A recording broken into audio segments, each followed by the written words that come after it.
Hi everyone, Great Power 60 here. So I'm just fast forwarding through the beginning of this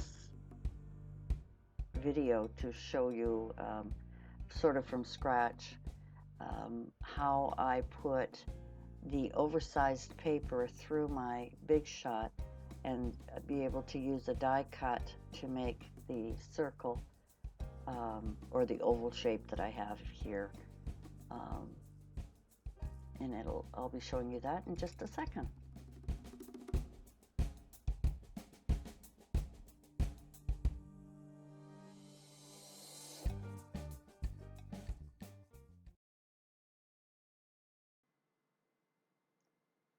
All right, so now what I'm doing is just putting the box together to give you an idea of what it looks like and where I'm going to place my oval. I had just finished cutting out the other box, so it's still got the little red circle in the middle there. I'm going to take that out in a minute, but I just wanted to show you that. So that's where I want to put the oval for my tissue to come out of the box. And the best way I found out, and it was a tip given to me by one of my subscribers, is to turn the die upside down. So I am folding the box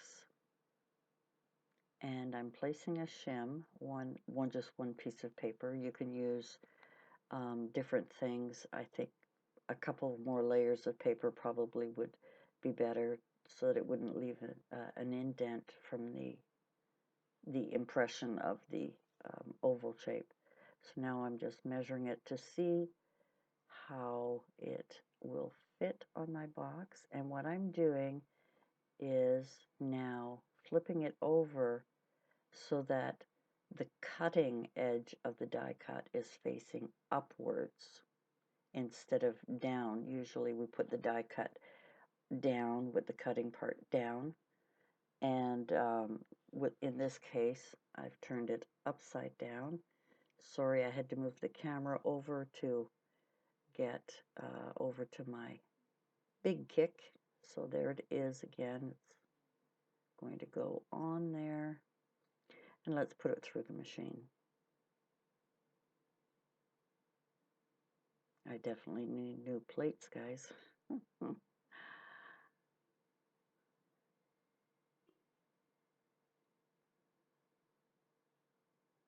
And it's just a quick going through.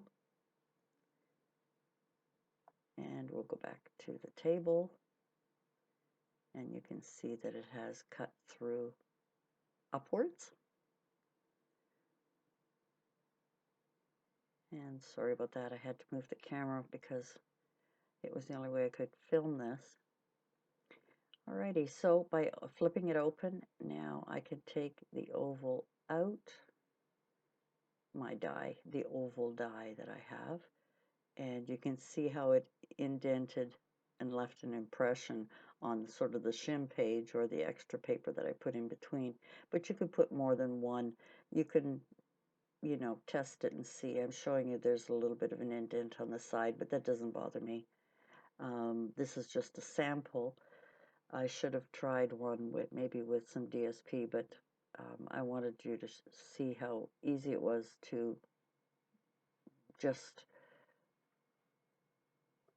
fit that oval using a great tip by putting the die cut, folding it and sort of putting the die cut upwards rather than down.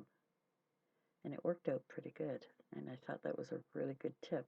So it saved me from, when I did my tutorial, the longer piece that gets taped, sort of the back piece that gets taped, I had that folded under the plexiglass of the plate that went through, and it kind of left a bit of a dent, and that's when I got one of the tips on how to just reverse my die cut and add a little shim in there or some sort of padding in between so that the indent doesn't leave too big of an impression on my paper.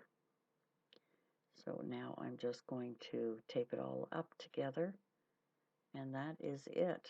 That is, I hope this tip is helpful to you. I hope you don't mind. I did this in the afternoon, and of course with the TV on and Mom in the living room, I couldn't very well do the video, so I had to tape it and then do this voiceover. Hopefully it'll work.